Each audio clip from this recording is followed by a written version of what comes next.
Shalom Bapak Ibu yang diberkati Tuhan, selamat pagi, sungguh bersuka cita kita boleh bertemu kembali hari ini, hari Selasa 19 Januari 2021.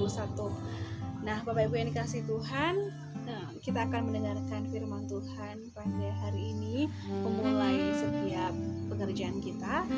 Namun sebelumnya marilah kita berdoa.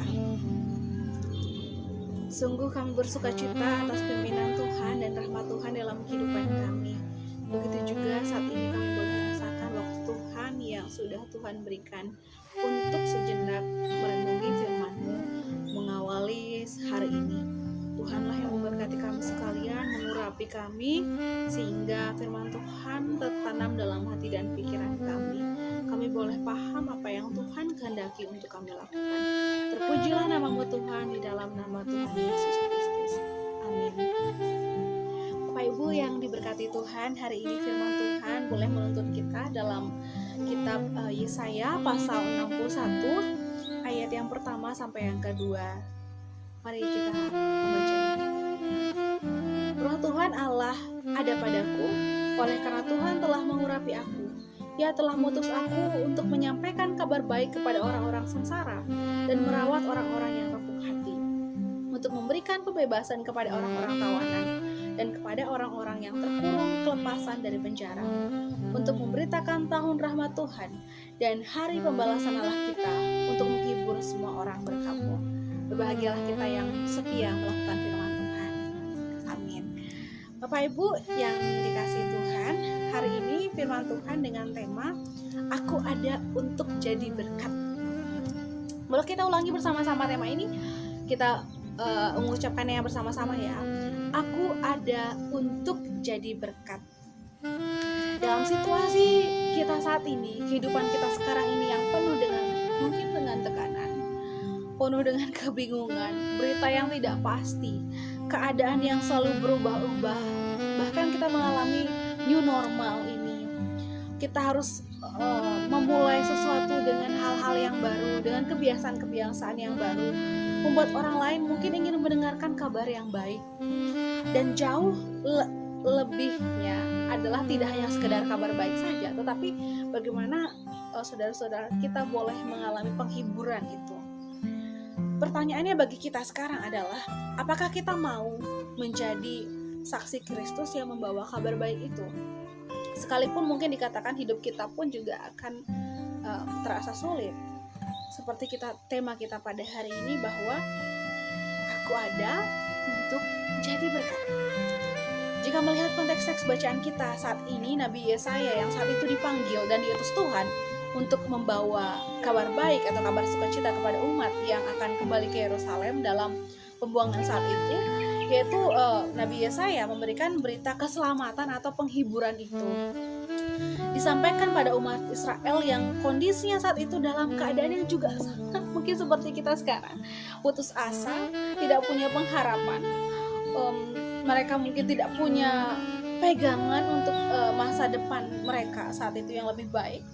Dan ketika Yesaya datang membawa berita keselamatan itu membawa sukacita yang luar biasa bagi umat Tuhan, sebagai bukti bahwa Allah juga mengasihi setiap umatnya. Jadi dari bahan ini Bapak Ibu sekalian, dari konteks bacaan kita saat ini, kita memahami bahwa melalui Nabi Yesaya kita dipanggil juga untuk hidup dalam kebenaran Tuhan.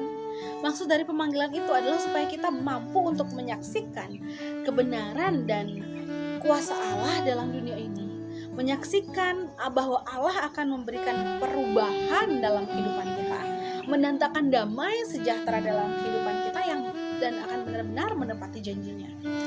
Kita nggak pernah tahu kapan corona ini akan berakhir. Ada yang meramal bahwa 1 tahun ini, ada yang meramal bahwa 2-3 tahun lagi. Kita nggak pernah tahu kapan situasi kita ini akan berubah, Bapak Ibu sekalian. Kita juga nggak pernah tahu apa kita ini sebagai pembawa atau kita juga penyebarnya. Kalau kita nggak siap atau kita nggak rapi. Tetapi di sini firman Tuhan mengingatkan kita bahwa Allah mempercayakan kabar baik itu kepada kita untuk menyaksikan kehidupan nyata kita, Tuhan memberikan peran bagi kita untuk berkarya bagi terwujudnya rancangan Tuhan itu. Kita tahu bahwa setiap manusia pasti ingin mendengar kabar baik, karena masing-masing manusia pasti mengalami pasang surutnya kehidupan juga, baik dalam bidang ekonomi, kesehatan, keamanan, dan lain-lain. Nah, kabar baik di sini yang relevan saat ini adalah bagaimana kita boleh taat sama perintah Tuhan, taat sama pemerintah, taat sama protokol kesehatan. Untuk jadi kabar baik, taatlah. Ketika kita pergi harus pakai masker, pakailah kita masker. Ketika kita mesti menjauhi kerumunan, kita jauhilah kerumunan. Dengan hal yang begitu kita bisa taat akan perintah Tuhan, dan apa yang menjadi larangan saat ini kita sudah bisa membawa kabar sukacita itu.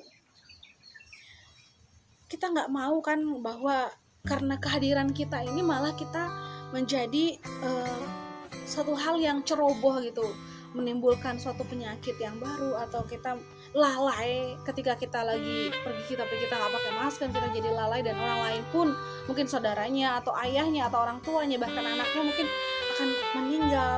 Kita tidak pernah mau hal itu terjadi kan Bapak Ibu sekalian. Jadi marilah kita bersama-sama tetap jadi berkat dari hal kecil saja. Dengan kita taat akan protokol kesehatan yang saat ini situasi yang mungkin sulit kita hadapi bersama. Kita boleh membawa kabar sukacita itu dengan mungkin kita bisa saling calling saudara kita, saling memberikan penghiburan dan penguatan. Apa yang bisa kita beri, yang mungkin kita bisa kasih, ya kita beri. Jangan pernah gengsi atau jangan pernah takut untuk memberi. Dan lakukanlah semua itu dengan kerendahan hati, sehingga kesaksian itu juga harus dilakukan dengan kerendahan hati. Sebab dengan kerendahan hati kita mampu mendatangkan sukacita melalui kehadiran kita ini di dunia untuk membawa sukacita di dalam Tuhan.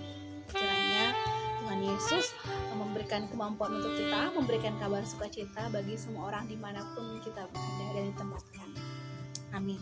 Mari kita berdoa. Sungguh kami bersukacita atas kabar sukacita yang boleh kami dengarkan, firman Tuhan kami yang hidup. Terima kasih Bapa untuk firman-Mu ini. Jadikanlah kami sebagai saksi-saksi-Mu dimanapun boleh Tuhan tempatkan kami boleh bertugas dan kami memenuhi segala tanggung jawab kami. Biarkanlah kami boleh setia melakukannya dalam kehidupan kami hari lepas hari, apapun profesi kami. Jaga dan lindungi kami dimanapun kami berada Tuhan, sehingga setiap tugas dan tanggung jawab dari Tuhan boleh kami jalani dengan sebaik mungkin dan dengan setia. Terima kasih Bapa, terpujilah nama-Mu. Haleluya. Amin. Tuhan Yesus menyertai dan memberkati kita sekalian. Shalom.